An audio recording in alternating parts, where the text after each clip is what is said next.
Dilma porque sim, né? É a vez e a hora da mulher, né? Pela capacidade, pela sensibilidade, pela tolerância, pela generosidade.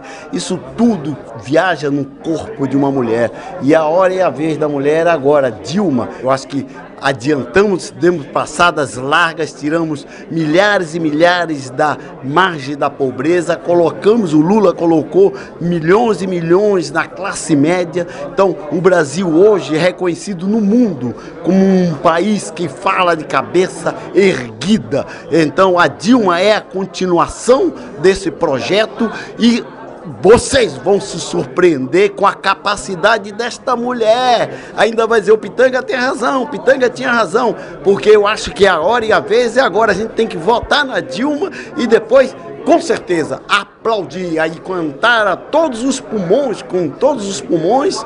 O Brasil verdadeiramente também é mulher. O gesto mais nobre do eleitor é votar na Dilma, porque votando na Dilma está votando na família brasileira.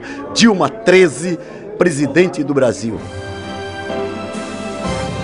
Dilma presidente, para o Brasil seguir mudando.